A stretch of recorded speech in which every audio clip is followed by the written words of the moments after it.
उसी का एक एग्जाम्पल जी न्यूज पर दिखाया था, निकोलस, जिसका ना हाथ था ना पैर। उसने अपना हालचाल खुद बयां किया। उसने बताया कि एक्चुअल में जब मैं छोटा था तो मुझे एक, ठीक है, छोटी सी हैंड बास्केट थी, मम्मा मुझे उसमें हैंड बास्केट में बिठाती थी, मुझे खिड़की पर बिठा दिया जाता था, मैं सारे बच्चों को देखता था, बच्चे खेलते थे, फुटबॉल खेलते थे, गेम्स खेलते थे, स्विमिंग करते थे, मैं एज ए स्टैच्यू उस बास्केट में बैठा हूं, बड़ा हो गया हूं, फिर भी बास्केट में देख रहा हूं, बस देख सकता हूं, मैं चल नहीं सकता, खेल नहीं सकता, समझना मेरी और बच्चों की तरह। तो उसको मतलब कैसी फीलिंग आती होगी सोचो, ठीक है। पर मैंने बोला ना, जहां चाह होती है वहां राह होती है, ये आप मानो या ना मानो, ठीक है।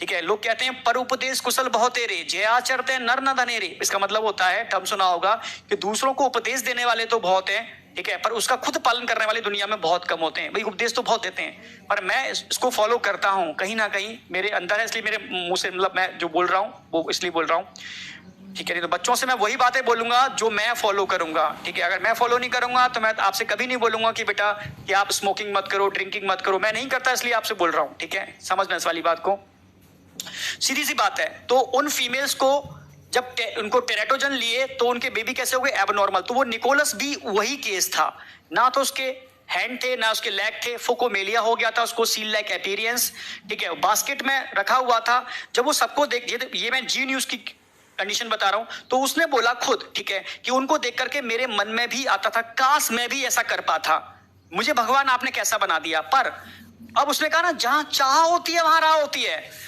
उसने मतलब अपनी विल पावर से, समझना, ना तो उसके हाथ थे ना पैर थे, विल पावर से वो स्विमिंग भी सीखा, वो रनिंग भी सीखा। सोचना मेरी बात, ठीक है। बहुत ये लाइव के साथ नेट पर सर्च करोगे मिल जाएगा, ठीक है, ठीक है। फोकोमेलिया का केस, ठीक है। हर वो काम कर पाता है जो एक नॉर्मल बच्चा दौड़ भाग करके कर लेता है, विल पावर से।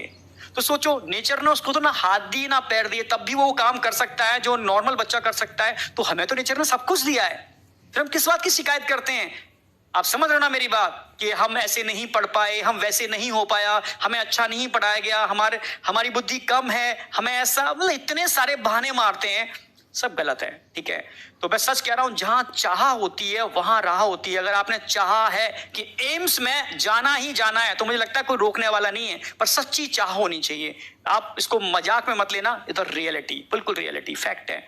और ये तो आप मेडिकल साइंस में जब एंटर करोगे आपको समझ में आ जाएगा चाह कितनी इंपॉर्टेंट होती है। डॉक्टर एक ही बात कहता है कि ना, इसकी चाह खत्म हो गई, अब इसको बचाया नहीं जा सकता। अगर इसको जीने की चाह होगी तो कैंसर भी सप्रेस हो जाता है, अगर आपकी चाह डोमिनेंट है। तो ऑटोमेटिकली जब आपकी इच्छा होती है जीने की, तो ऑटोमेटिकली समझना, एंटी कैंसरस लाइक, ठीक है, natural killer cell, T lymphocyte, killer T cell, इनका फॉर्मेशन तेजी से हो जाता है और कैंसर को सप्रेस करता है। पर आपकी चाह होनी चाहिए। तो कहते हैं डर के आगे जीत है। अगर आप डर गए तो कुछ नहीं, तो गए, खत्म, ठीक है। आपकी बॉडी एक्सेप्ट, अगर आपकी बॉडी ने एक्सेप्ट कर लिया कि मैं कुछ नहीं कर सकता, तो आप कुछ नहीं कर सकते, पक्की बात है। और बॉडी ने एक्सेप्ट कर लिया कि 1 महीना भी बचा है पर नीट फोड़ दूंगा, आप नीट फोड़ दोगे, पक्की बात है। ये मतलब हमारी बॉडी वैसा ही काम करती है जैसा हम सोचते हैं। तो आप जैसा फीलिंग लाओगे अपने अंदर, ऑटोमेटिकली आपको थकावट वाली फीलिंग आएगी, तो आप एकदम ऐसा लगेगा आपकी एनर्जी निकल चुकी है, और आप एक्साइटेड वाले मूड में होगे, तो आपने खाना भी नहीं खाया होगा, आप एक्टिवेटेड रहोगे। तो ध्यान रखना है, ये बहुत इंपॉर्टेंट बात बता रहा हूं मैं।